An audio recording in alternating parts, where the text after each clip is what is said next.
Shake that muley.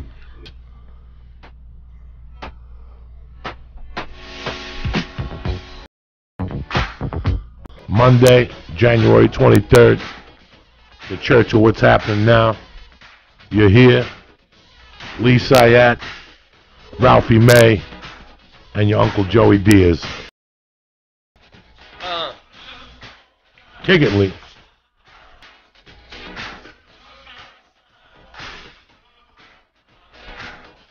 Steal Grandma's Valiums. We're going. Hope you're having a great day. Uncle Joey, Ralphie May. Hey, everybody. Before we get the podcast started, I got to apologize for Wednesday night. Mike Kessler was on here. I love him to death and everything. He's my uncle. He was at my wedding. I love him to death, but Jesus Christ. Before he came on the podcast, his retarded daughter told him not to use his last name. There's something going on. She's suing somebody for poisoning her. So she's seeing DEA agents in front of her house. This poor kid was always from retarded, okay? She worked at a restaurant. She was dating a dude for 9 years. All of a sudden, one day she comes home and she's a lesbian. Just like that. No training camp. No nothing. She just becomes a lesbian right there. I don't say nothing. I keep it to myself, okay? She gets a dog. They get a house. Then the lesbian beats her up. Domestic violence. Because she's a nut. Then she went back to dick. Then back to... So now, he comes on the show, and every question I ask him, he says he thinks this is like The Godfather 2. Like he's under questioning by Congress. I did not remember that certain thing. Mr. Senator, you owe my client an apology. I love Mike. He's my uncle.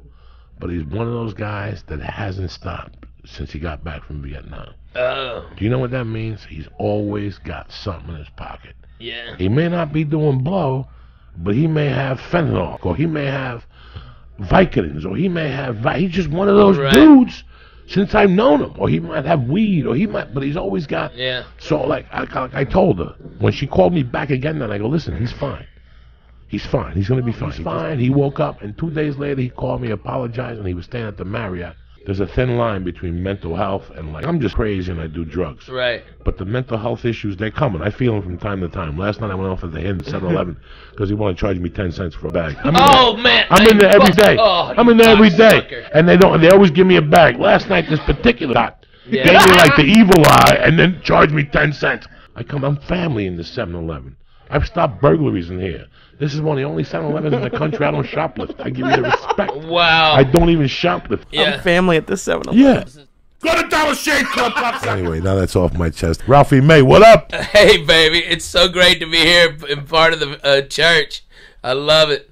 We got the new Pope, Coco Boom Boom Diaz. Where's the package? Look at Lee. Lee's got a look on his face. I got Cardinal Lee Syatt, the only Jew. Look at him. I know. He's back. He's got the China eyes. When you start me off with, I don't know, whatever thousands of milligrams you gave me, like it got to the point where the nice lady at the store that we go to told me I need to take a tolerance break. She told me. I've seen her so much that she's like, which lady? The blonde, the skinny one. She's very nice. I think her name is like Sky or cute. Oh, Sky. With the black, it's blonde over black hair, real cute. Yeah, I like her. Yeah, everyone over there is great, but she's like, because I went in there and I even told you, I was like, I asked for something new, and she's like, well, you've tried everything. I was like, no, there has to be something like new that's more than 50 milligrams, and there's literally like I walked around the store 3 times, and there's nothing that you haven't given me, and there's nothing. There's nothing strong enough in weed stores now. Like, I have to poison myself with 2,000 milligrams to get anywhere near stoned anymore. Like, isn't it great? Yeah, no doubt. Very fortunate. Now you're bulletproof, That's Lee. right. You're bulletproof. Is that why you go to multiple stores? Like, is that? Like, yes. Is that just they don't know what you're doing? We're doomsday preppers. Well, Ralphie, I've only heard stories about you. I think it's like from Ari and then from Joey about like you had. Like, before mason jars were cool, you had, like, a pint mason, like a gallon mason jar. I still got it. Where was that place at? That was close to Pico. Yeah. Off Pico, the first place you moved to, when Sean Rouse was living with you. Yeah.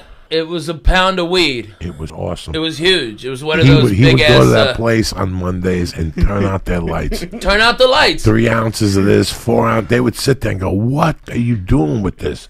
I know. And the truth is that most of it I gave it away. Yeah, I gave it people away. in the clubs would tell me, like, We're all going. We're all partying. Okay, we're all partying. Coco, take this. Try this. All right, and you know what? Joey is a guy that will then reach into her pocketbook and get hundreds, okay?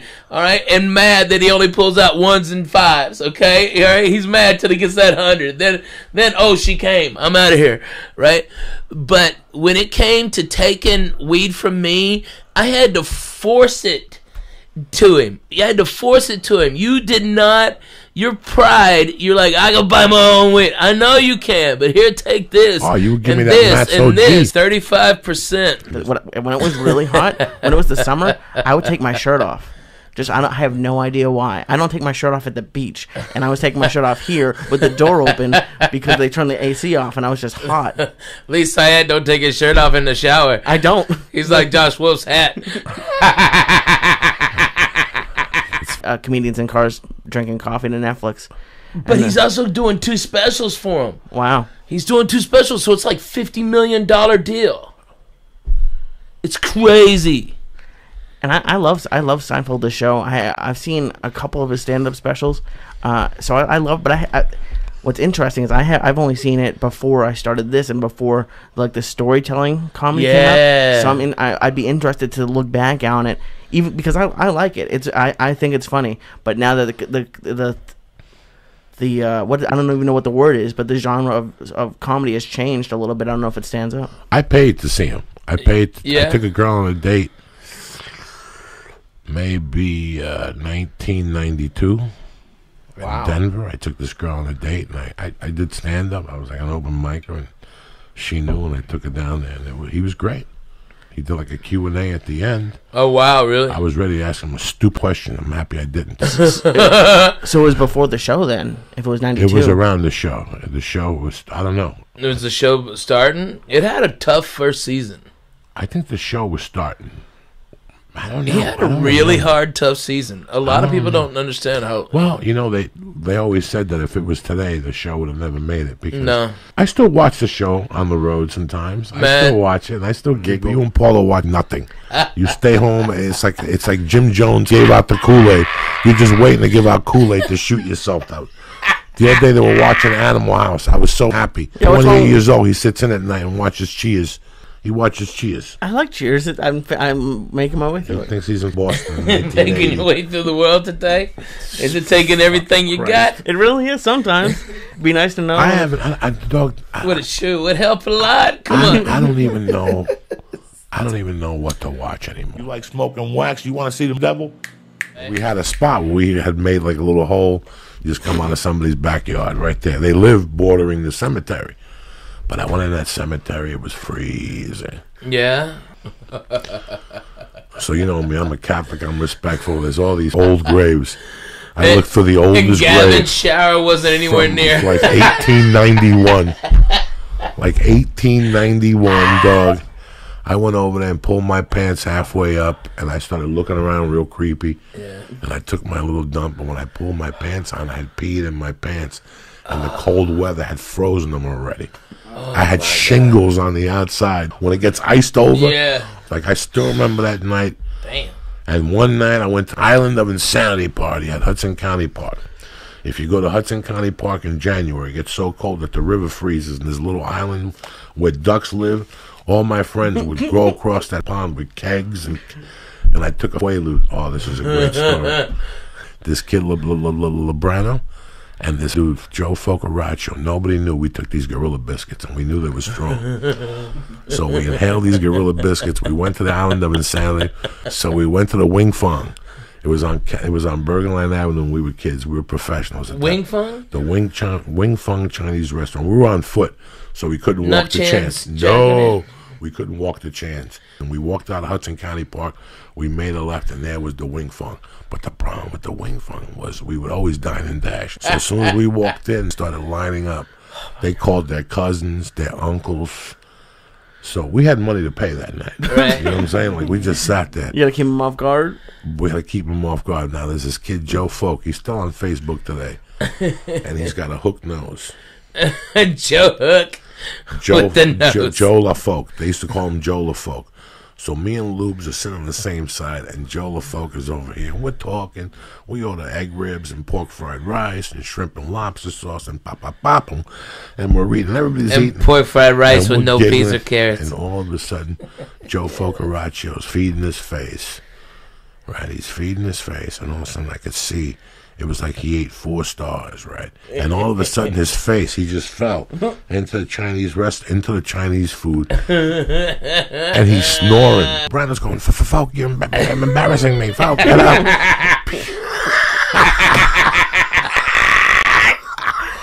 Why would you go to Chinese food but after this?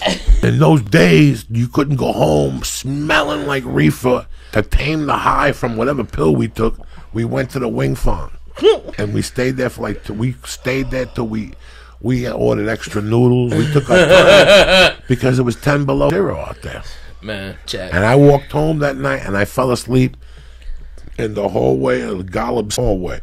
There was a building next to Dragon Grocery. It's still there, and it's still called Dragon Grocery. On the way down to my house on Gibbonard Terrace, it's still on the corner there, one of the longest hills in North Bergen that goes this way.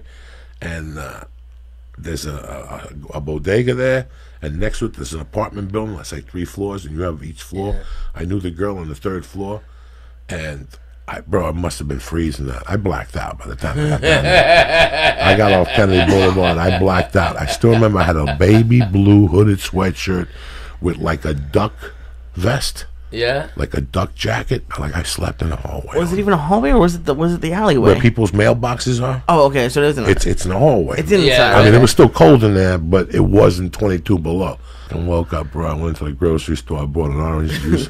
Tiddly my way down the hill, but I know you love orange juice. Doug, I had this jacket, right? I used to have this feather jacket in those days, and one day my man Veneri had a Mustang, like the 2-door white one.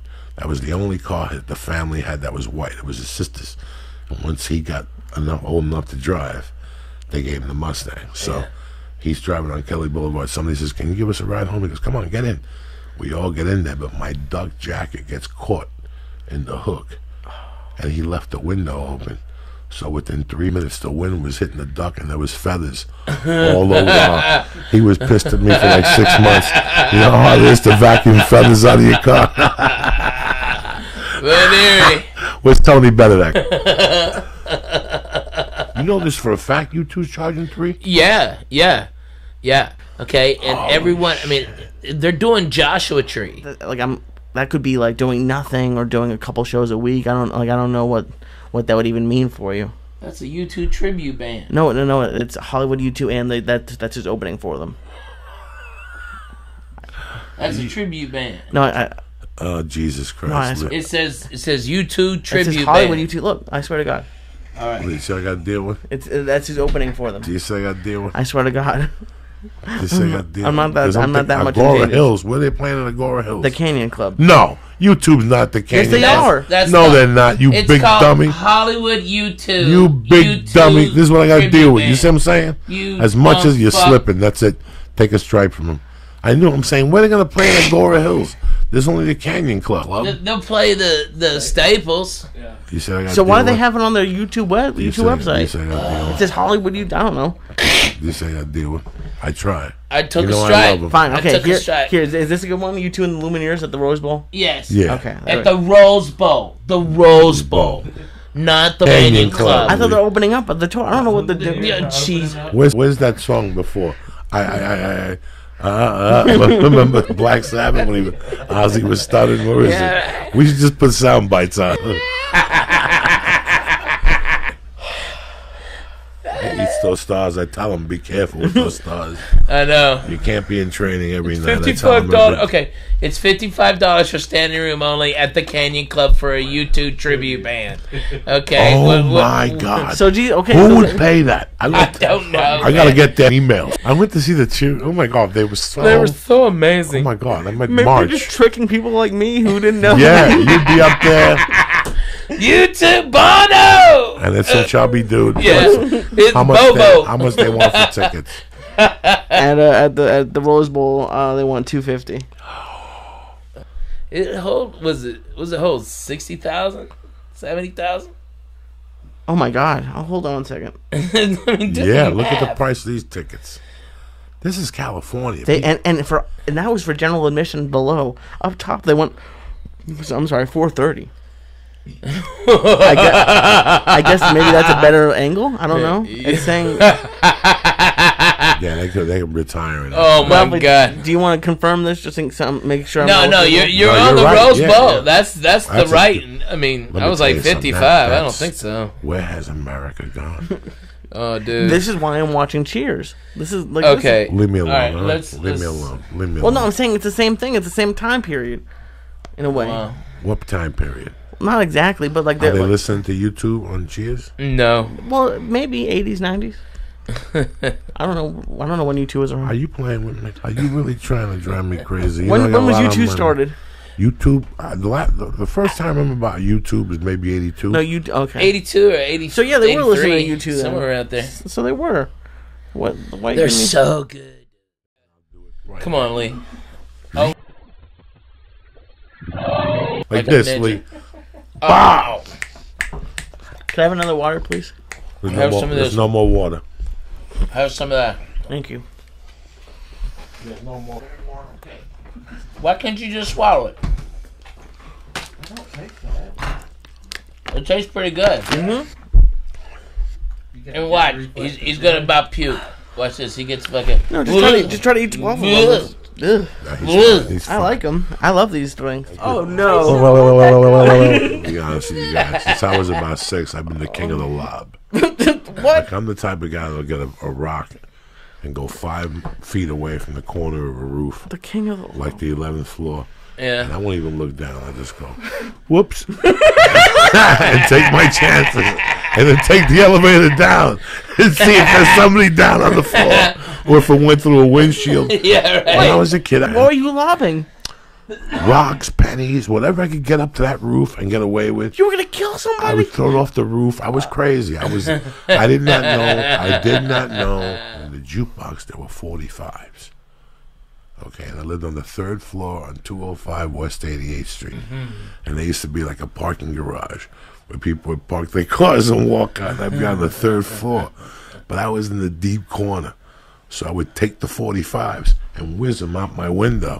And they would whiz out and go down. And from time to time you hit somebody and go, what the? Like I would hit them with a 45 to the head. And then I turned into, once my dad, and I thought about this when I'm writing this book. I thought about that time period. It was a scary time period for my mom. One time I almost set the building on fire.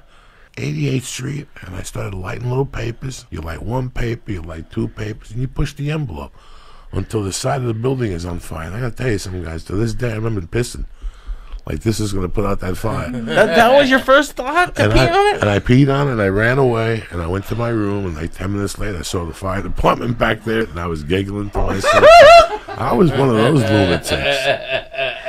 Man, Coco, have you ever told him about what you used to do to Bobby Slayton? No, leave Bobby alone. Dude. Please leave him alone, please. Dude. No, leave him alone. Oh my God. No, please, I don't want no drama over there. There's no drama. No, I please talked leave him about alone. it with him this summer. We were dying laughing. No, you didn't. I did. No, you didn't. I did. Are you not gonna tell these people? No. Oh my God. I feel bad. I can't keep it. Hey, listen, Bobby. All right. I need you to go outside. All right. There's a rock right by your mailbox. Underneath that rock is a package. All right. I tell you what. Because I got to go pick it up. You go out there, leave your money there. All right. And I'll be right back. Okay. All right. The best was when I talked to him and he'd tell me where he was at on Friday night. He'd tell me where he was at on Thursday. So he's in, Tempe. let's say he's in Tempe. All right? I know if he's in Tempe, I know the hotel he's staying at. Right. Okay? So he can't figure this out. I would call the hotel. I'd have this lined up from Thursday. Once he told me on Tuesday where he was going, I would start my torture chamber on Thursday. He would ask me if I knew anybody in that town. And I said, I'm not sure, but let me call the blind Mexican. My torture chamber. And I'd make up a name of somebody who was down there and he had a particular type of cocaine. I wouldn't know at this time. It could be, I would tell him it was El Chapo's cousin. And he's got the coke from 1984, you know. But I would start setting him up on Wednesday. I would ask him, are you taking some down there? And he goes, I'm taking a little bit, but I'm going to probably run out by Saturday. Perfect. I'd cave him. I'm going to talk him into doing it on Friday night. Right? I'm going to talk him into doing it all on Thursday. So Friday night, he's got to struggle. And by Saturday, I got him on a hook. I got him walking miles to the corner, make a left down this alley. You know what I'm saying? All for no payoff for you. Just I'm at home howling. That's it, though. When 10 minutes later. All right, so I'm on the, listen, you know, it's 2 in the morning. It's 1:30 in the morning. I get home, I'm stoned. But it's 3 in Houston. It's 3 in Houston. It's probably 5 in New York, right? Oh, my God. Right, so let's say I know Ralphie's in New York. I'll call Ralphie at 3 in the morning. He knows. Yeah. And if he's up, he'll pick it up. Go, what are you doing? And I'll break his balls about spellbinders. That they redid the floor or something. And we'll laugh, right? When I get off the phone with him, I leave him with like a question. Like I go, Ralphie, yeah, let me know if I can do that weekend. Whatever. And when I get off the phone with him, I'm like, who can I torture? And I call. This is when I had Slayton in the box. By this time, he's looking all over Tempe. He can't find no blow. And this is when I set him up. You know, I tell him, I get him perfectly. I call the hotel, ask him what the name of the bar is on the corner. I call the club. No Yelp. Oh, yeah, no Yelp. I call the club, ask him who the waiter is. Oh, I'm a professional. With no cell phones or nothing. With no Google. No, and I would call It was him a up. beeper. What's your And creepiest I waiter's call name? him, and I call him up Thursday. I call him up Thursday at 5. I know he's in his hotel room. He just had a vodka. He just did one little blast. He's listening to the Stones. He thinks he's Keith Richards. About 5:45 is when I put the first call into him. What's going on? Nothing. I'm sitting here. Hey, did you find out if you get me any? I said, listen, I'm waiting to hear right now on the amount. But I did speak to Chapo's cousin. And he's on the mule right now. Going to give it to a friend of his in Tucson who's going to bring it to you on Friday night. You know that junk you brought down with you? Do it. Get it out of the way with me. Because you don't even want this around you. They bring it is what the 3 wise men showed up with. And I get him salivating at the mouth. And then I call him again at 10. I tell him I got in touch with him. Got in touch with him. And what does he want? And he tell me, I don't know, 2 or 3 grams. You know what? I like you. They're going to bring you 7. 1 big rock. Wait for me tomorrow, okay? And then he'd call me all day, and I wouldn't answer the call. Can Coco be at my house going, nope. No. He'd be No. calling me all day, and I'd be setting him up. And then I'd call him, and I'd go, Bobby, where you at? Listen, good news. He's on his way. Click, hang up on him. You know what I'm saying? Where you at? Listen, Bobby, hold on. You there? Bobby, you there? And he'd be yelling, I'm here, pick up. And I'd hang up. And then the next day's when the torture really began. Okay, so I call him and go to the corner to the Stagecoach bar, sit at the table and ask for Manny the waiter. Oh, I'd get him going. And he wouldn't know whether to ask him or Manny the waiter was going to tell him. And then once that foiled, he'd call me back. But see, it's like jiu-jitsu. I did the first attack, but I'm already anticipating the second. By the time he calls me, he's going to say, I went into that place, I sat there for 3 hours, and the waiter didn't say nothing to me. His name was Manny. I go, what did the guy look like? I don't know. They all look the same. 5'8", brown hair. I go, this guy's white. You stupid. Yeah. But he's gone now. He's gone now. Now the mule's coming. You would call him And then I would stupid. call him that night and tell him to meet him at the fountain down by the University of Arizona State down there. Walk to the fountain. But I can't. It's raining. Go to the fountain. He's going to meet you at the fountain. Would you ever go like real deep, like, but don't take your car, they could see you, take a bus? Oh, I would. No, I never took him to those murky waters. Okay, listen. I was there when Coco said that he had the yellow Peruvian gold. Okay, and Bobby, you can hear Bobby. Oh my God, I haven't had that in forever. It's the Peruvian gold. All right, and Bobby, I'll put it outside. I'll put it in your mailbox in an envelope for you. All right, I'll be right there. All right, have the money, and then he'd hang up, and we'd sit there for 3 hours laughing. I would have 3 coke dealers on the hook at one time, and I would torture 2 of them. Would just get tortured. Like if they said to me, "I'm gonna leave it in my mailbox," oh, you just doomed yourself, because that comes with 1,000 stories. And by the way, this is exactly how he does it whenever we're doing like a lot of edibles or something like that. He'll call me starting 2 nights before, tell Paula to stay at her mother's. Do you have your interest? Tell Paula to stay I don't want her to find you on the floor. You know what I'm saying? 2 days. Oh my God. That's so funny. I'm saving that acid to crack him. I'm not, When he sees this acid, I'm waiting for the perfect night. you almost give me a panic attack on Wednesday, by the way. That's why I took a lift here, by the way. I never do that anymore. I took a lift here because he had tortured me for about 36 hours, and I was convinced that it was the strongest, most potent in the world, and I was gonna freak out. Did you take a lift home that night? I had to. My car wasn't here. Hit her with the underwear. The one she's got on, you rip them off, you throw her on the floor, you eat that monkey, and then you put the new pair on. You say, "Happy Valentine's Day, honey. I love you. We've been together 10 years. Your monkey's never tasted so delicious." You understand me? Man, And that's you're romantic. me.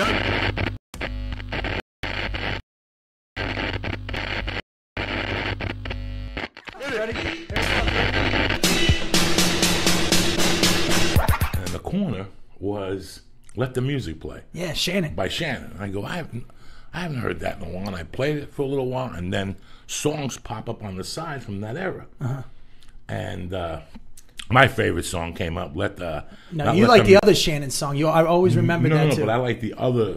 Not "Let the Music No, Play." her other one. Must Be the Music. You like "Must Be the Music." That's turning me on. Must be the music. But you also like the other one she did. That you told me you like that one better than "Let the." No, "Let the Music Play" is my. "Let the Music Play" between me and you guys is the reason why I didn't go back to Colorado in 1984. Was that song? I went out to a club with my friends. I was leaving like 3 days from that night. It was like a Saturday, and I was leaving Tuesday. And that song came on. You heard that? Dun, dun, dun, dun, dun, dun. And I was watching this girl dancing. Yeah. So what year is it? February of '84. I'm at a club. I got like an 8-ball, a couple Quaaludes, and I look up and I see a girl just dancing. Rican chicks dancing. You know those city clubs when you go into the city. I wasn't clubbing back then, but you know. You weren't clubbing back then? No, now, where did you grow up? Let's straighten this. You were from Jersey. I just met. Well, see now, but see, you would be. Well, you're still older than my older brother. But when this shit was popping, that's when New York was popping. Wow, man, that was a good time, man. Because I remember like being a kid and in Third Ward Park. We had a stage there, and there would be kids breakdancing, like coming in from the Bronx, because you know we were pretty close. You know, well, actually, I wouldn't say that because you were closer to New York City than I was, right? Because you were right there. I was right there. Yeah, I was right there. Because all my family's from where you're from. North Bergen. North Bergen. Well, they're from Bayonne or Jersey City. Yeah, rapping, dropping, knowledge, reefer. I used to come when I first got made. When I got my button, I used to go down there and just put my name first on the list, right? But when he was hosting, he would go, I'm like, hey, I think I'm first. He would go, hey, I don't go by the list. But ever since that weekend, he's like, Bret Ernst, you're on next. It's the promo to Mob Week. And when you get there, they go, as soon as you get to the audition, they go, blah, blah, blah. It's all improvised. Pick a partner. So I see Wheels is talking to Sebastian. And they're all mixing and matching. And she comes down, she goes, Joey Diaz. I grab Sebastian. I grab him because I know he's half deaf mute. And I could just poke him to get reactions out of him. I go into the room with Sebastian, right? Deaf mute. Hysterical. Sebastian was very introverted and he was quiet. He had just come from Chicago. He was skinny, you know, and I pulled him in there and something happened that we did it. And boom, the next day, so I got a call. And it's the comedy store. I'm like, hi, Sebastian just called here looking for your number. Is it okay? Hey, me. He told me he could last too. That's loud. Hey. hung up. Bling, the phone rings, and it's my agent going, "You booked it." And I hung up with him, and there's Sebastian going, "Hey, man, I booked it. What happens now?" Like, Sebastian was that green. Yeah.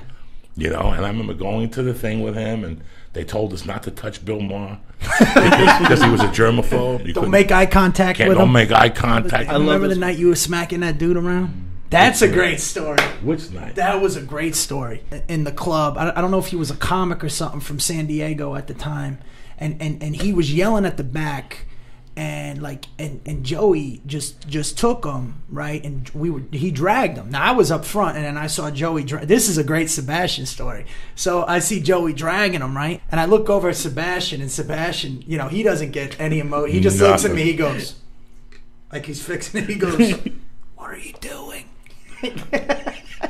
Why are you involved?" But I saw Joey on him, man.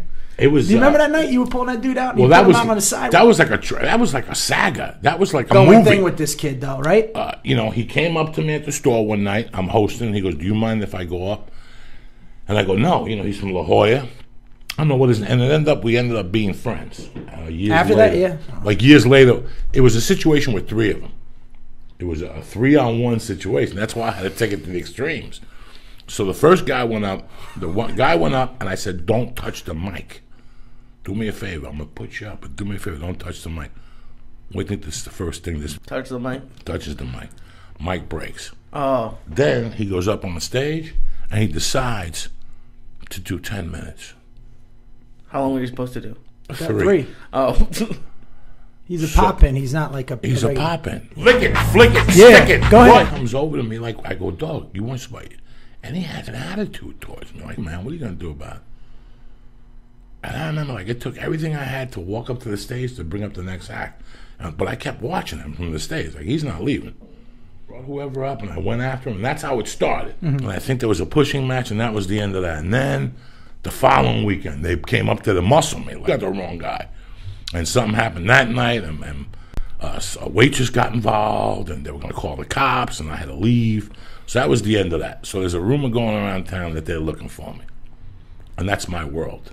That's my Well, fucking see, world. I didn't know. All I saw was the door fly open and him dragging the kid out, and then I didn't see the other dudes because we were all like looking for, you know when you're like, Yeah, all right, no. and then it's almost like we But got. that was in Hollywood. Yeah, this was in This went Hollywood. all the way down to La Jolla. Yeah. So I get to La Jolla on a Friday, and the manager comes up to me and goes, "Listen, there's a word on the street that they're coming here tonight." Oh wait, so this is all right. So it this is started- the third time before you. I thought Right. you were getting to the. Oh no, go ahead, man. So I'm sorry. we did 2 bouts, and we did 2 times, and 2 or 3 times we went off on each other up in Hollywood. One time punches, one time he came in my face, and one time I threw him out of the store. I threw him and his buddy out. And then the fourth, then I go to La Jolla, and I get the thing that they're looking for me. So you know me, I'm old school. I go to the condo, I get every knife found them. Your Cuban side kicked Cuban it. side. Did you put the blade in your mouth and Oh, no. spit it I put to the- cut him? I put the blade, The ox. I put the blade everywhere That's else. him calling right now. No, I put the blades all outside, under the bench. And then there was a pool table. Yeah, the little four. I took all those sticks Jesus. and hid them around the building. Oh no, I go to war. When no, I'm old school, and I had the sticks under because there was a park bench outside there. Yeah, it's still there. Yeah. So I glued the knife. I scotch taped the knife. No, you didn't. Oh yeah, you know I'm nuts. Dog. You scotch And I taped scotch tape duct, and you could see the tape on the bench. So if you sat on it, you're like, "Oh, it's a piece of tape." No, it's a piece of tape holding a knife on the bottom. The Hebrew word for God is 2 things with a money clip. Is Is that I'm a old- skill? That's a skill you picked up in That's prison. old school. Well, that's No, your- that's a that's your skill I picked stepfather. up. That's where you put the shanks. Stepfather. Oh yeah. My stepfather. So I hid the pool stick under there. There was no balls. There was no balls that night. I put on a hooded sweatshirt that had a hood. There was 6 balls or something. I took 2 balls. I put them in this pocket. Put him in a sock and shit, right? Not the sock. I didn't do Chuck Did you do Norris. the towel? No. Oh, Steven Seagal. That's out for justice. It was Chuck Norris in Code of Silence. Steven Seagal did the stole towel. it from me. Oh, no. For these guys to attack me. Everybody's at the club, and they're like, "When is it going to happen? When is it going to go down?" And sure enough, and I think I was featuring. I don't know if I was headlining. I pop outside. Puerto Ricans on the 3rd. They got music on. You're going to attack me. It's like Sons of Anarchy. I love the show. I don't get it. I always hear the motorcycles when they're coming to get me. You know what I'm saying? If I know motorcycle people are coming to get me, when they come to my door, I'm gone. I heard motorcycles. So I'm in front of La Jolla Comedy Store, and I can hear the music, and I see them, but they don't see that I see them. I'm already prepared. I got my hands in my pockets with the golf balls, ready to throw a curveball and a knuckleball. All right? And they come up, and as they pull up, these idiots pull up with a water pistol, like the big ones to try to whack me. And before they even pulled it up, I took the cue ball. No, you didn't. Bro, and just whipped it at their car. Let me tell you what that sounds like. That sounds like a cannon going on. I know, I've been to Highlight. Okay. These 3 Gentiles in the car that thought they were going to the major, they were minor leaguers, and they were going to an all-star game. When I threw that ball at the car, and that car went boom, and they pulled out of there, they called the police, and they called Tommy. Oh, yes, they did. They never mess with me again. July 2nd. What? Yeah. We're eating, we're smoking, we're living, we're breathing. Nikes, not Nikes. Yeah. Well, there's Pony. Oh, ponies. Pony, white on white. Bang! By the way, ponies was Jim McMahon, I think. And Yeah. if I'm not mistaken, I think Walter Payton did ponies. No, Tony Dorsett had Tony ponies. Dorsett. V. White on white, black on white Adidas. That's And what you I'm- were allowed to clubs. I got Adidas on too myself. Rocking the Brailleys. That's how old school we are. Eight Found in Lyndhurst was the only Chinese restaurant that in the buffet they gave you shrimp and lobster sauce on Monday nights. That's the first place I ever went to with my Goombas, and we wore out the carpet.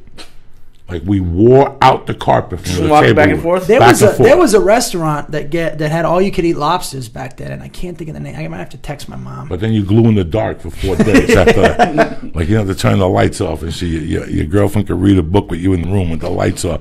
There was so many places, you know. I don't know. That's why I like doing the road, though, man. You get to check. You like when I go on the road, I'm not a big partier, man. I like to. 2 more, Lee. 2 more espresso beans. Eat But 'em. wait, you're all by yourself. We're talking food. We're talking food. You have You no know, idea how hungry I am now hearing all this stuff. Let me tell you something, Lee. I'm going to tell you people, when I first moved to LA, I'll never forget my first agent. And I'll never forget her saying to me that I needed a bio. And she goes, "You want me to help you write?" I go, "Yeah." And I met her for lunch. And I remember saying, "Oh, well, I'm from North Bergen, New Jersey," and her going, "Ah." I'll never forget her going, "Ah. You're not going to put New Jersey on there." Really? And I go, "Why not?" She goes, "What's New Jersey ever offered? Bon Jovi, Sinatra, and somebody else, and Springsteen." She goes, "But besides that, people And Jimmy really, Roselli. Don't forget Jimmy Roselli out of Jimmy Hoboken. Roselli out of Hoboken."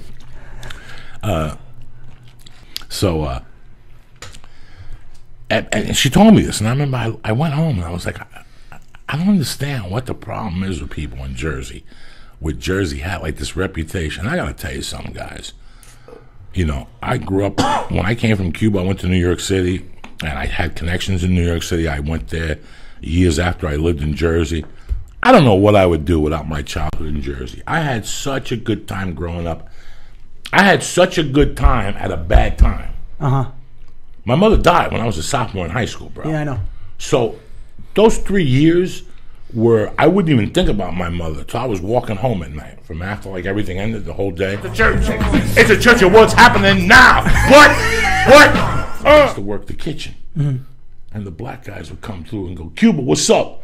What's up with them ribs? Can I get an extra one?" No, you the fuck is this? Wait, I got an extra one because I don't want to even get an extra one. Black power. Fuck out of it. And they would die of laughter. They would die. You ain't get no extra piece of chicken, bitch. Here, you want a piece of chicken? Yeah. How you gonna hook me up? Go find me the second Earth, Wind and Fire album. And they would look at me and die of laughter. And they go, "You know I can't get that in here. You want some chicken tonight? You're gonna have to come up with the second album, Can't I Love?" I would torture him, you know. And one day we would watch those stupid movies on Thursday nights. Stupid, whatever, like Disney borderline, like PT 109, and the projector would always break. And after the 3rd time, I went off one night. "You got money for this? I don't even know what I said. But you ain't got money for a projector? Why don't we all chip in $1 and get a projector?" And I went off. So now every time the projector broke, the black guys would start yelling, "Cuba, Cuba, Cuba." This is your chance to do I have to stand-up? get up on the table, and they give me 5 minutes until they glued back Hey, down. everybody's in. And I would go off on the black guys. I'd go off on the men. Look at this half a junkie looking for a cotton ball. Because, you know, junkies, when they shoot whatever, they have a lid, like a lid, and then they have the water in there, and they have a cotton ball. And what you do is you put the needle in the cotton ball and you suck it out so it doesn't pick up anything. I don't know exactly that thing, but some of those junkies sell the cotton ball. Like, that's how low in your life you get. Like, dog, I got the cotton ball, and they're like, dog, I'm about to shoot. What's left in the cotton ball? You know what I'm saying? So I would make fun of them for the cotton ball. One day I used to go to his library, and there was this dude in there who was 5'6". He always wore a hat with glasses. He was the librarian. He would roll his own cigarettes, and he would say, Ugats. Ugats. So he was Italian? No, he was a white dude from Buffalo. And I asked him, I go, what's up with that dude? He don't talk. And he goes, listen, when people don't talk, they don't want to get talked to either. Leave him alone. As a matter of fact, he killed his wife and her boyfriend in a double homicide with a knife or something. Oh. So I kept going to the library and just getting the paper. But he would watch the movies. He'd be there movie night. And one night, this guy's like, hey, man. And he gave me a notebook. And he goes, when you get out of here, you should really try comedy. He goes, but I got you. This is a present so you could write your jokes. And I go, what jokes? And he goes, so you mean on Thursdays you go up there with no material? I don't even know what material is. I didn't know nothing. Right. I didn't know nothing, Brent. He was filling me in like material is what you say on stage. You didn't know that? And I go, no. He goes, when you get out of here, you better do this or I'm going to break out and shoot you. I forgot the guy's name. I don't know what the guy's name is now. I should write him a letter and send him $10 for getting me into it. But that was my experience when I got locked up. Sky. Listen to this more. Boom, boom, boom, boom, boom. You know how many lines of blow I did to this in high school right so here? Awesome. This is 82 right here. What? Yeah. Talking to your best friend. What? Here we go. Getting out with your girlfriend. What? Do it, Lee. Now you're searching for someone new, someone to hold you tight, someone to treat you right. So your girlfriend's a friend of mine. Here's my number and a dime. Call me anytime. Call me. What? If you need someone to call me. Satisfaction guaranteed. Call me. If you need someone to talk to call me. Hey Joe. Call me. Boom. Now, do you like? See, I went to so many schools. I went to predominantly a lot of predominantly black schools. Like shout out to Bethune Elementary. By the way, whenever a school has like a name after like somebody has something to do with like the civil rights movement, there's like Malcolm X Shabazz. Middle school. I went to Bethune Elementary, Lincoln No. 4. These were kind of rough school. Castle Hill, Deepside, Lauderhill. What if you're listening? So I didn't hear any rock, man. It was all like Planet Rock, Africa, searching for the perfect beat. Put in Africa Bambaataa, searching for the perfect beat. When it goes, beat this, boom, boom, boom, boom, boom, boom, boom. What do you think? So that's why I didn't really get. We're taking it deep tonight, people. And by the way, and my mom and dad, well, my real father, they loved disco, so they were always dancing. Odyssey, that song, "You're a Native New Yorker." That reminds me of my mom. Oh my God! Oh wait, you got to find it. You should know the score. You should know the score by now. Break out the Afro sheen. We're getting down to like. Real African Bambaataa right here. Constantine, you gotta give Big Daddy Kane a call in. Here it comes, ready? Here it comes, ready? That's what I'm talking about, people. You don't know what's going on here. Look at these cherry cannabis sodas. I drank it, he's dancing. Telling you right now. Put on Illusion. Okay. It was the theme song to FX at the end. Illusion was a little disco. Yeah, that's the guy that did all the special effects, Nobody right? Not that one? Who's saying it? Do you know? What's on there? What songs are on there? Illusion. Put in FX soundtrack. Okay. Because it's coming up with like non-music stuff. Oh, no, it's the end of the movie? Yeah. Yeah. Put down from the beginning now. Right now, you're just dancing slow with this freak. Right? You're just dancing.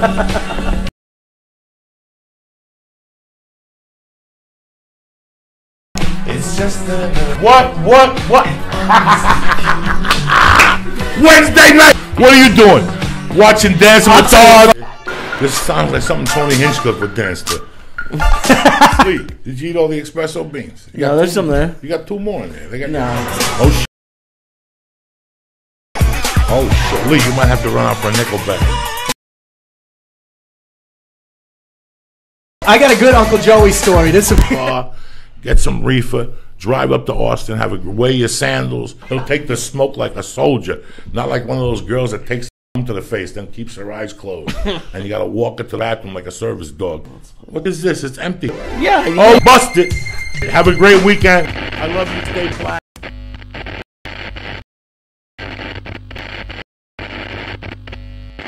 So one day I go over there with this kid, and he starts telling us, What's his name again? Puerto Rican Nelson. We go.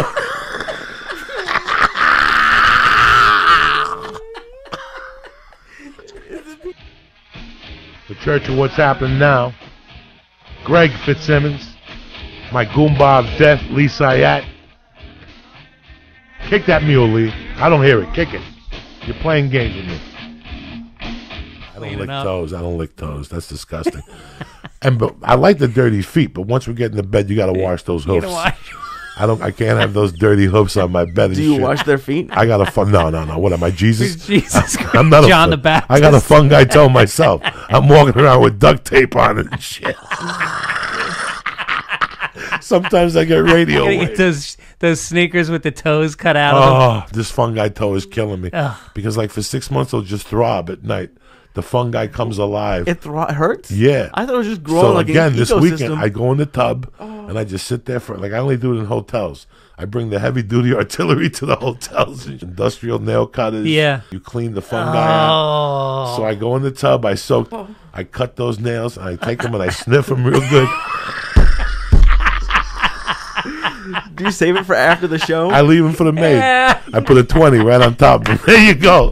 Have a party. She comes in the room. She listens to the couch.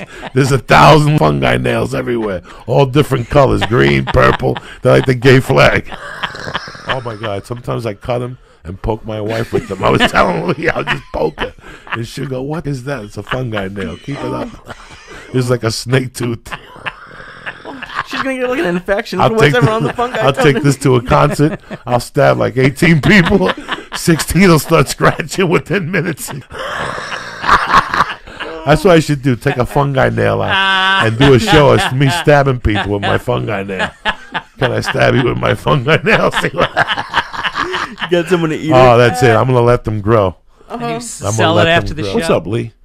How you feeling, dog? I'm feeling We good. went to Legal Seafood like 18 times. You know what? I was going to I talk want to thank Legal Seafoods for taking good care of me. Go ahead. Oh, okay. That was actually one of my favorite parts. Not just Legal Seafoods. Bill, the bartender. I'm not even a drinker, but my dad always used to take me to the bar. We always used to eat at this bar, sushi bar, any bar. And I miss guys like Bill, who just like have like a regular conversation. We eat at bars a lot. Bro, he came to our table when we didn't sit at the bar. Like, he became our friend. I met some great people in Boston. The star of my world was the hotel manager, Margaret, the restaurant manager. Yeah. She was as beautiful as she was smart, and she was 24 years old. She started there as a bus girl. Boston accent? Yeah, dirty girl. Yeah. Dirty Irish girl, but beautiful boyfriend, just set. One of those girls that you look at and she'll be married in 3 years. Mm-hmm. We just spoke about the internet and her other business. It's time to go. Oh, Jesus. That was a If real... I had a chance to be with my mother again, I would dump my girlfriend. Not worth the aggravation. I'd throw my mom 8. What's the mortgage here, Mom? 12. Here's 9. Let me live downstairs like a doctor. Which means, you know what a doctor means, dog? Means when you wake up, you know what you wake up to? Mom with bacon, Yeah. 2 eggs, toast, just how you like it. Drink the coffee, Greg, before it gets cold. And she's standing there with the pot. Right there. Like and she's telling you about the weather and what happened and what avenue to take because it's busy and Mr. Mailman got cancer. That's what a mom app? does. You don't need any app. She's just happy you're there. Yeah. At that age, they get to a point with mom and dad, they're just happy that you're there and you're having a great time. You know what? You can't bring women there. And you can't disrespect them and get high in the house. You right. got to give them that. Because I haven't had a mom in 30 years. How long you been gone? Well, I've been here almost 6, and then I was gone for 4 of college, so pretty much 10. Yeah, you're ready to head back home. You know what I'm saying, Mom? What's the mortgage here? What do you need a month to make you happy? Here you go. Yeah. I'm taking the basement over. I'm redoing the basement. This way filthy because that's what balance out living with Mom. You know what I'm saying? Anybody who lives with Mom has like a girlfriend, but they do something filthy. Yeah. Because that makes you feel normal. Where you been, Greg? Ma, I can't tell you. Yeah. I've been somewhere you don't want to know. And the thought of living with my mom, like, it wasn't her, but I wanted to get out at 18, and now I don't want to live with her, but I want to live within like 20 minutes. I'll tell you what, 3 months ain't bad with Mom. Yeah. Oh yeah, I could do 3 months, yeah, if I had to. You tell the girlfriend you're getting your head together, not to call for 3. Listen, don't call for 3 months. I'm getting my head together. I got somebody taking. This is a great podcast on a Monday night. This is a great way to start your week. I'm sorry about it. Went to this topic. I thought you knew. I said it on the Rogan podcast. I had no idea. I never heard that before. Oh, I've been doing that since day one. I set up an account early on. Somebody go to Actors Access. First thing I booked was a film that flew me to Jamaica. I got fired, but they had to pay me a year later. Yeah, I got fired. It took a year to get the Jamaicans to pay you? No. See, if you owe me $1,500, SAG wants $4,800. Late fees, movie penalties, blah blah blah blah blah blah blah blah blah blah blah blah blah. So on paper, all I wanted was $2,200. That's all I wanted. I wanted what I was supposed to get. The misunderstanding was not on me. It was clear from SAG. It was them.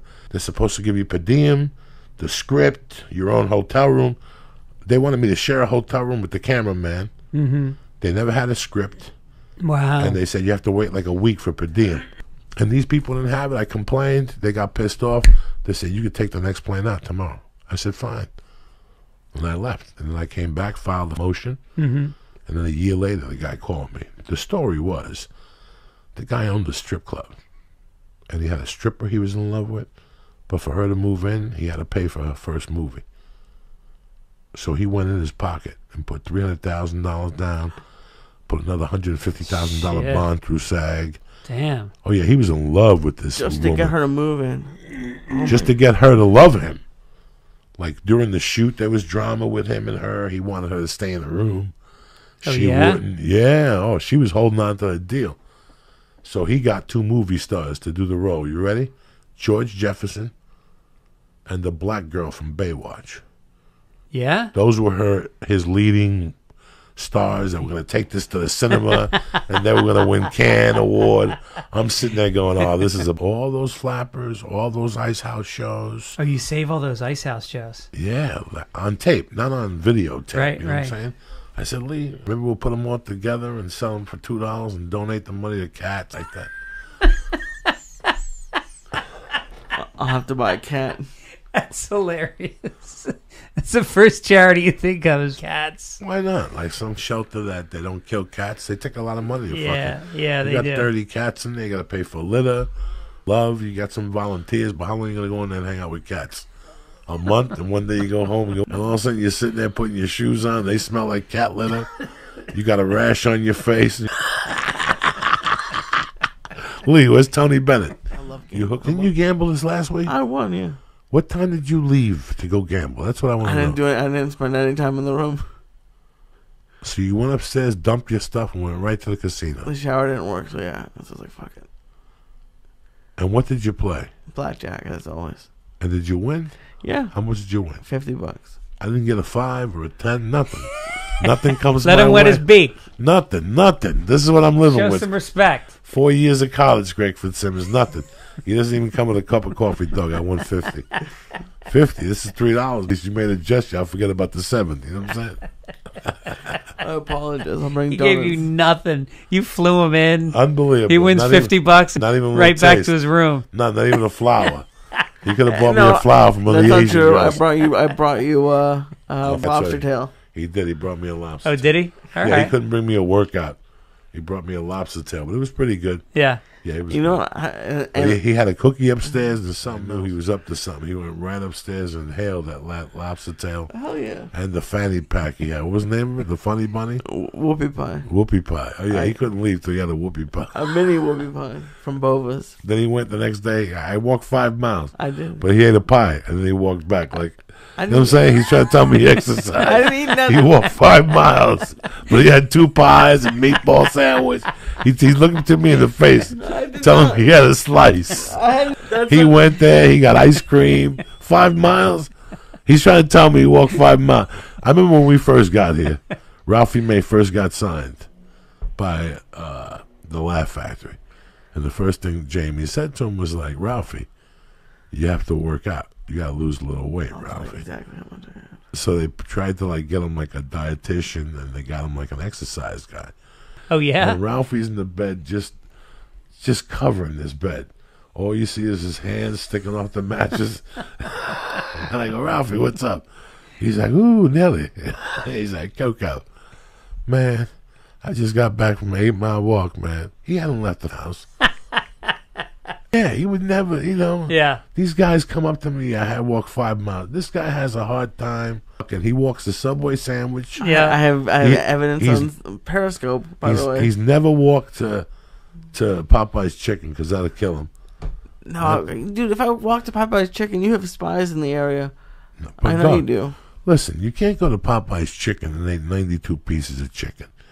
But you go to Popeye's Chicken and maybe get a wing and a leg, get a little dirty rice, the little thing, get the sweet tea. It ain't going to kill you. I go to get them at 5. There's pizza boxes and chicken McNuggets. I walked across the street at 5 in the morning to the gas station. No, You trust those people? You should have seen the Domino's. He walked to the gas station, got ribs from a gas. Yes, oh my god. there was barbecue sauce everywhere. He's got 3 hours to sleep. He goes out to eat. Unbelievable.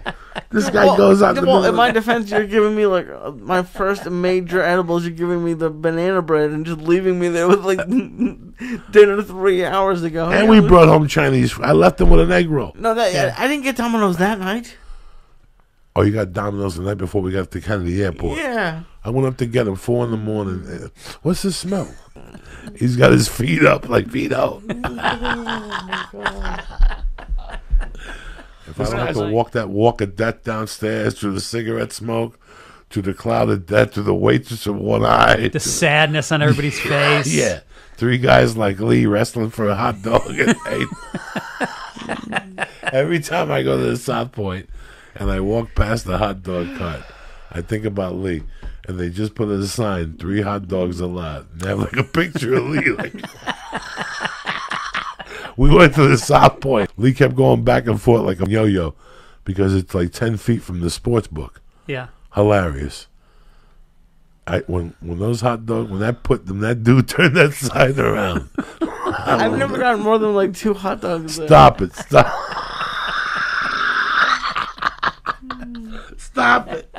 Stop it, Lee. You killed that poor man. No, I did not. Yes, because that's And it's a woman.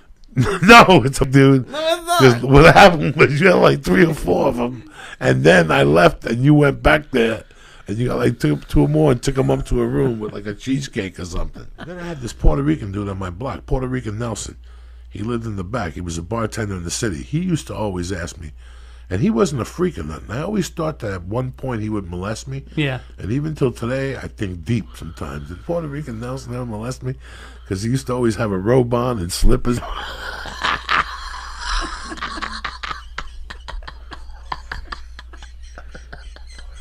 That's how he walked around. Oh my God, Puerto Rican Nelson.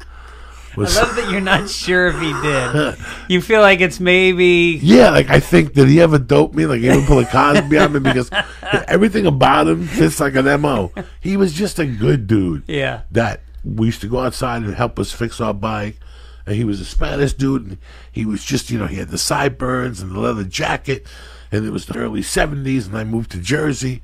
And he would talk to a bunch of us. And one day he would take us in the back. His claim to fame with me was that I became friends with him. And I go over there, and he had a black friend that had went over to the Rock of Gibraltar, and he brought pictures back. And then he would just talk to me. And then one day, he asked me You got a couple of beers. You ever go to somebody's house and you go to their house a lot and they're sober, but one day you catch them and they're hammered. Yeah. And we go over there and it's like early in the morning. Like I used to go over there every morning at 10 and wake him up and what's up, man? What are we gonna do today? Give me an hour. I'll go out there and play stickball with you. And he come out with coffee and he reeked of alcohol. Yeah. You know, he was one of those dudes in the summer. You know, no air conditioning, just a dynamite dude. Yeah. And one day, I knock on the door, and he answers with a towel around him, and he's sitting down. I go, Nelson, you gonna play football? He's like, man, not today.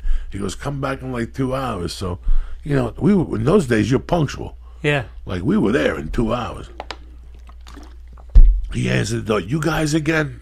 He invites us in. He's got a towel on.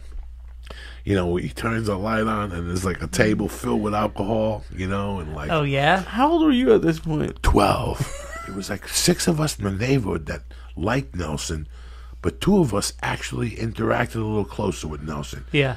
I was Spanish, so I understood Nelson's world. I knew Puerto Rican people, but I can't believe who else was the other guy that mingled with Nelson. So we had woken Nelson up. He goes, come in. We sit on his couch. You guys want a soda? He gives us a soda. He puts both for like $10 or something. We're like, nah. So that was it. He never talked about it again. And then one day we're sitting there like a month. Just love this guy. Like a guy in a towel has neighborhood boys over and offers to get them. And he's drunk. Because he's outraged that they haven't had sex at 14 or 12. He used to play basketball with us. So one day I go over there with this kid, and he starts telling us. What's his name again? Puerto Rican Nelson. We go.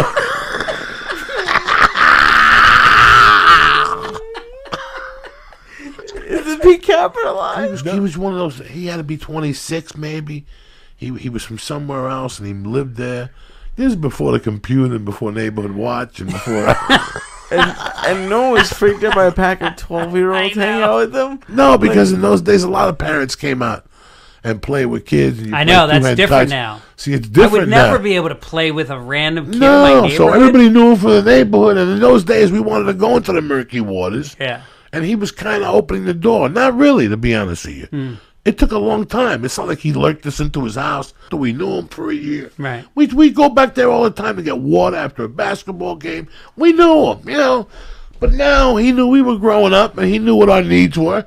I look at it now like he was just trying to, but we couldn't handle it. Yeah. So one day we're sitting back there. We had a basketball game, and he's like, "Hey man," he goes, "I'll tell you what." He goes, "Tell these guys how hot she was." And me and my buddy's like, "Yeah, she was hot." And he's like, "Oh, when can we see her?" He goes, "Listen, I'll tell you what I'm gonna do."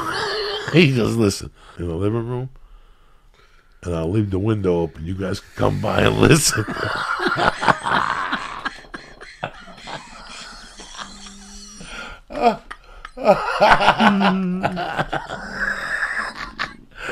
That was his thing. For like $1 a piece. That was his fetish. We all ran away. We were like mortified. We got there 10 minutes before. We're like, they're not even in there. And all of a sudden you heard her. We tried to look.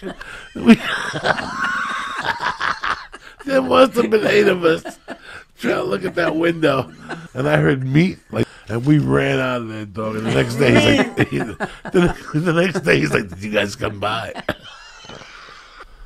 Oh, Molly, good golly. I'm getting dizzy just thinking about it. What's that, where you blast the saline in one nostril, comes out the other? Oh, you just blast in the nostril, and all of a sudden chunks start flying out of your soul. Yeah. And at first it's disgusting, but then it goes 50-50. It becomes... You get into it. It becomes half snot, half blood. It's like a clam on a half shell. Without the salsa, it's already comes... You just eat those... No, please don't eat any more burgers in front of me. I got one of these things in my nose. It's like one of those things that grow on your skin. A lesion? Like a beauty mark. No. A beauty mark? What do you call those things? Like a mole? A mole. I had one in my nose from 30 years of doing blow. I was pissed. I thought they were going to take it out with the surgery. But in that mold, like if you squeeze it once every 10 days, a tremendous old school snot comes out. Like one of those. No way. Like one of those Coke snots. Like I'll feel it too. I'm like, that's feeling heavy there. And all of a sudden I'll be sitting there and I'll squeeze it, and I'll feel like something thick.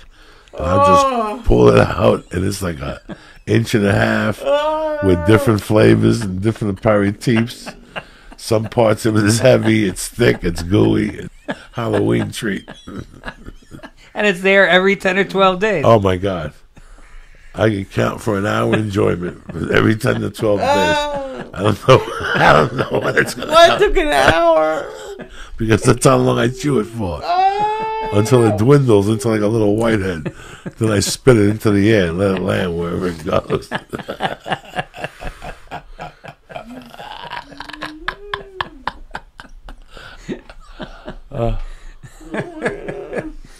Yeah.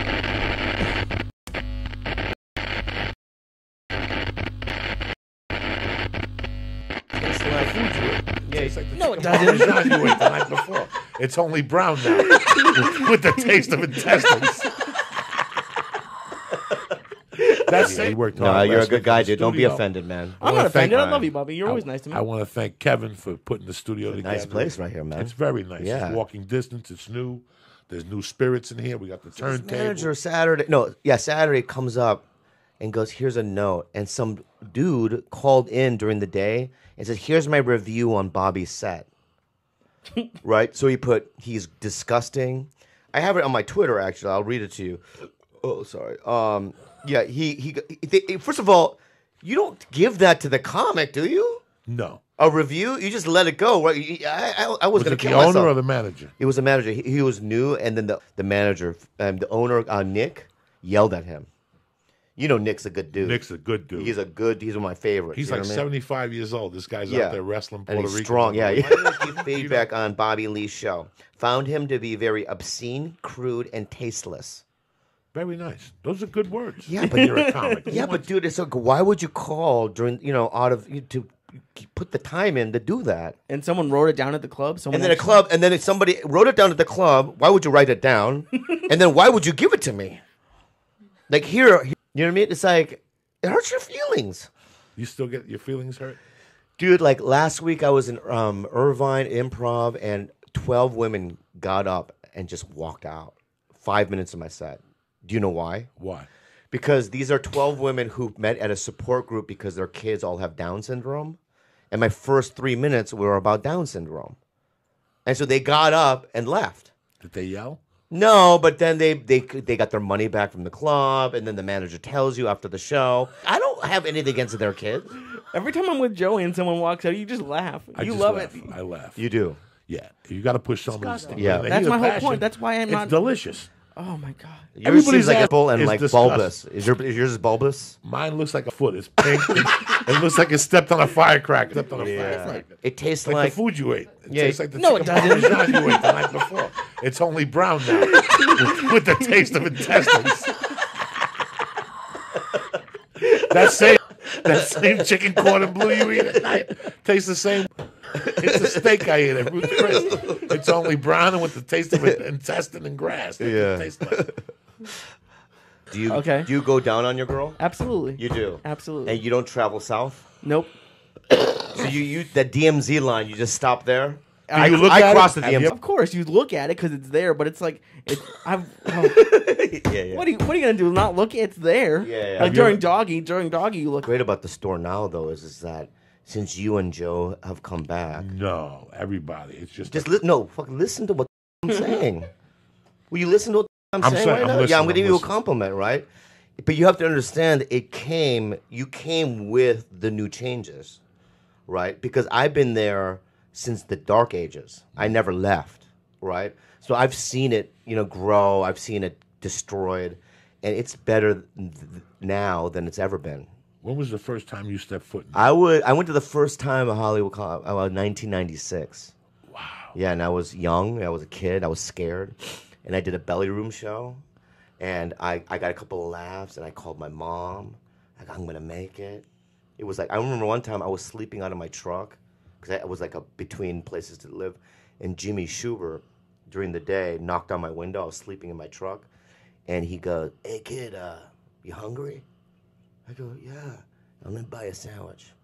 Jimmy Schubert walked me down the street to Greenblatt's, and he bought me a sandwich, and I'll never forget it. Dice did that too a couple of times, and that's why, I mean, people don't like Mencia.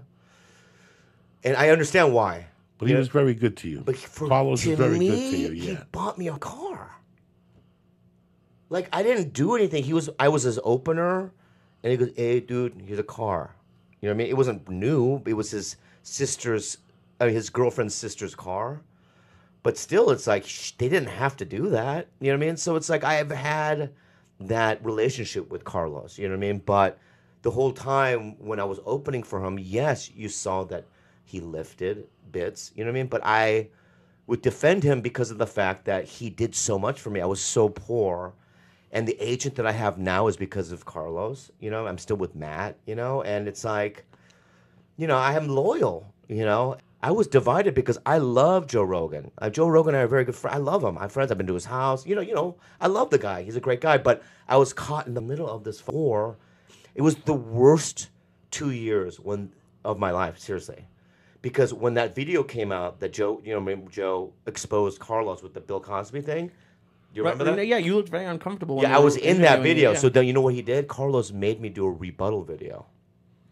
So because I remember Mad TV was right next to Mind of Mencia. And it was during the last couple of years of Mad. And he caught me on set, right? His brother and Albert, they sat me down and they go, "You're going to do this rebuttal video that he doesn't steal." And then when that went out, oh my God, I had death threats for a year. From comics.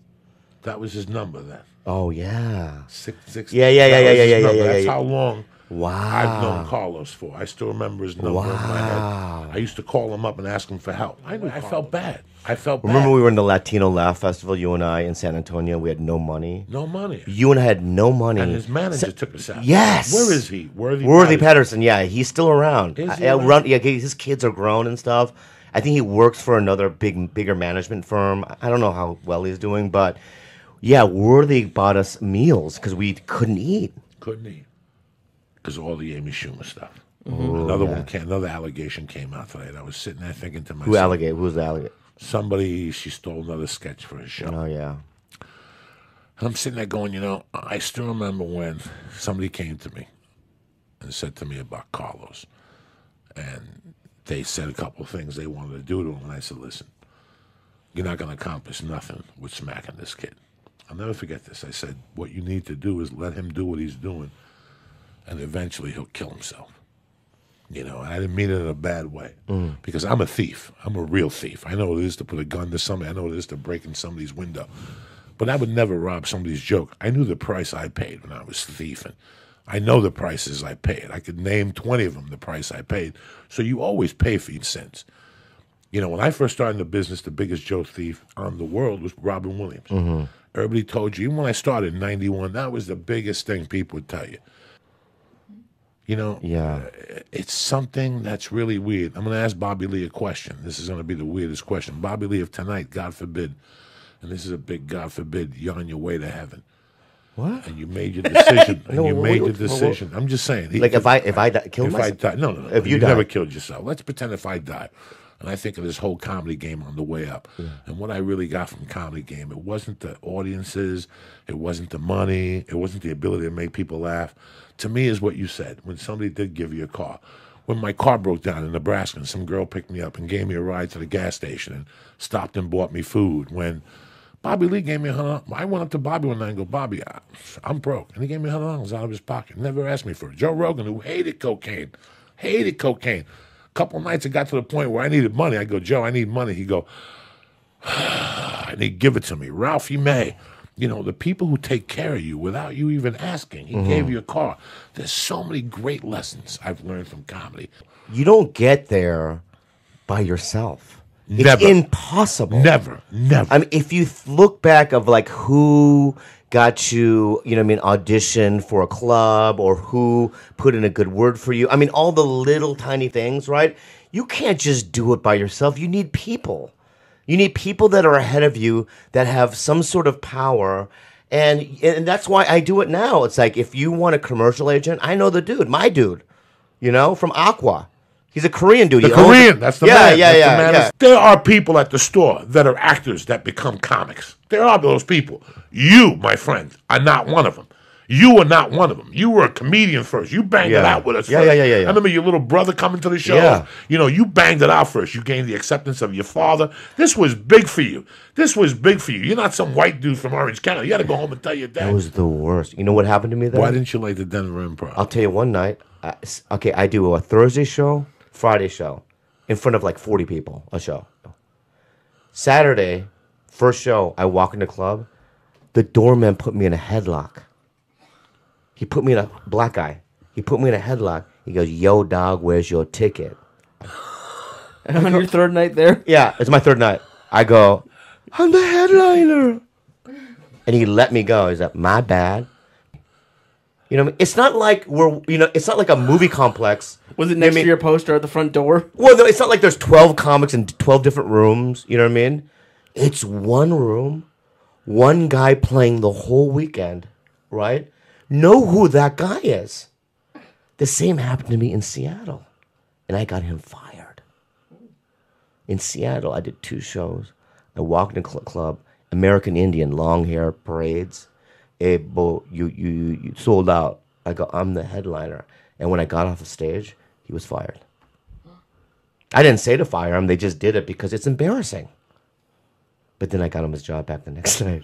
I felt bad because he had kids and stuff. And he's American Indian. Because I know you've beaten a man with a pipe before. No, I didn't beat nobody with no pipe. You've never beaten anybody with a pipe before? No. Yeah, I think you have. No. Yeah. No. You told me one time that you beat a man with a pipe. I must have smacked him with a 2x4 or something. Not a pipe. That's a big You difference. never, beaten a guy to almost death with a pipe before? No. Yes, you have. No, I haven't. You got the wrong guy. Yeah, you're the wrong guy? Yeah. You've never violently attacked anybody before? Not with a pipe. No, with what? I got into fights. Some guy jumped me and he had a 2x4. I took it from him, hit him with it one time. Yeah. I hit a guy with a Heineken bottle when I was 18. He was a man, though. I did a scary thing, which is choose to do stand-up, all right? The first time you go up, it's very scary. Like, your heart's, beating. You're shaking, you know what I mean? You convince yourself, don't do it, I had a friend, Randy, who made me do it the first night. You have to do it. I'll never talk to you again. I went up there. And it's like literally jumping out of a plane, like your adrenaline, you know what I mean? And I just remember making funny noises on stage because I didn't really have any jokes. So I went up and I went, right? And I did that for 3 minutes because I knew that I'd make Randy laugh, right? And then afterwards, people were like, "That was fucking weird," right? And then like a month later, I did open mics at the Comedy Store, right? And Paulie saw me go up.